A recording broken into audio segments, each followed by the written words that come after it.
Our weather was a lot more pleasant to talk about, and this man will. David Grant, next with the forecast when Pro News continues.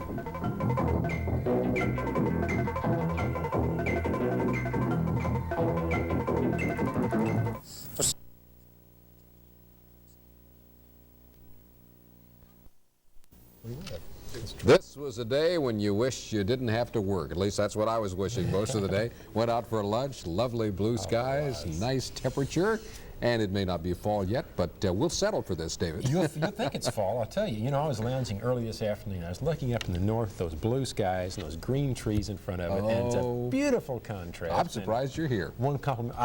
Can I go? I thought you were going to run off. It's really been nice. The winds have been a factor, and they've been a little disturbing because they have been gusty today, and they will be a little bit tomorrow. But the skies are going to be clear, and the temperature's mild and actually cool. Tomorrow morning, get down in the low 50s here. Our present weather, we have clear skies now. Northwest winds are 11 miles per hour. The temperature is 75. And humidity is a low 33%. Those humidity's been running up around 60 to 70% at this hour of the day for the past several days. Pressure is rising from 30 inches of mercury, and just a trace of rain. That fell last night now, not during the day today, because we have continued to clear. Our radar scanning the longest range, 250 nautical miles, not picking up any shower activity in any direction. There is some down in North Florida, Crossville, St. Augustine area, and further southward, and some of that will linger further southward into Florida even tomorrow.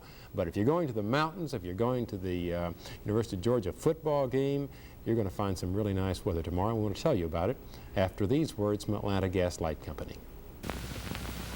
Take a minute to look at one of the most effective energy conservation devices you can have in your home. You probably think of it as a gas burner. Big jobs, turn it on high, and a full circle of flame does the job instantly. For smaller cooking requirements, turn it to low. There's a setting for every cooking need. There's no wasting of fuel waiting for an element to heat. Precision cooking. It's why you choose natural gas in the first place.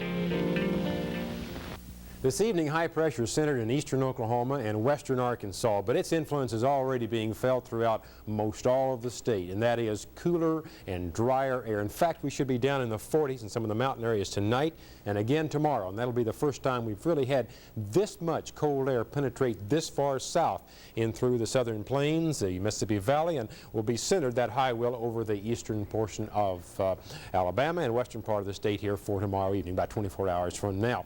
So the highs tomorrow are going to be in the 70s in most areas of the state, some low 80s down in the south, and skies clear in most areas. Maybe a few clouds in the south, but not much. Daytona Beach has a high, or present reading, of 86 down there, but 70s are common back in this cooler air from Chicago down into Abilene and through much of the Tennessee area as well. And there's not going to be much change for a couple of days. Now, there will be some warming out in the plains. There'll be some 80s out through the central plains, even the northern plains tomorrow and the following day. There'll be some moisture moving on up out of that tropical storm Kathleen, which is centered in south central part of California. It's raining now at Los Angeles. They have a 75, and that rain pattern spread on up into the Boise, Idaho area, into the Rockies east of Salt Lake City, and be ingredients for some developing showers further out into the Rockies and out into the plains here on about Sunday, but that will not affect our weather here at all. Forest Hills will have some nicer weather up there. We have the front that's bypassed that area.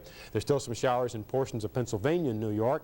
They'll have a high of around 70 with partly cloudy conditions there, which will be better than the rain they've had today for sure. Now, the satellite picture I thought was just an extremely telling type of a picture because it shows so clearly how marked contrast we have of the moist air and the dry conditions. The moist air being in through the area where we have the clouds, and of course the opaque or the white looking clouds showing up.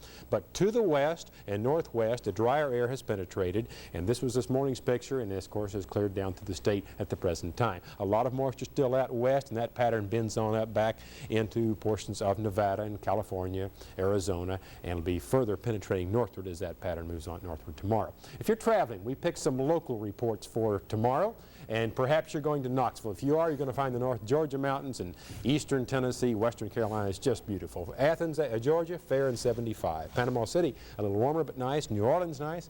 And Charleston, also fair. So just almost any direction you go, there's going to be some nice weather tomorrow with cool morning lows, even cooler the following morning. 70 for the mountains in the north, around the mid-70s here, the upper 70s in the Atlanta area, upper 70s from Macon, and some low 80s down south. So our forecast calls for, you guessed it, cooler temperatures tonight, fair and mild, North wind 8 to 14 tomorrow. Good aviation weather, a 52 low and a 76 high, both today and tomorrow. So a 5-day outlook, a lot of sunshine. Increasing cloudiness, get into Beautiful. midweek next week. Keep it up, David. Warmer temperature and showers. We're going to cheer for you, David. That's a good forecast. You like that? Yes, it can only be topped by a love story, and I happen to have one. I love stories. The room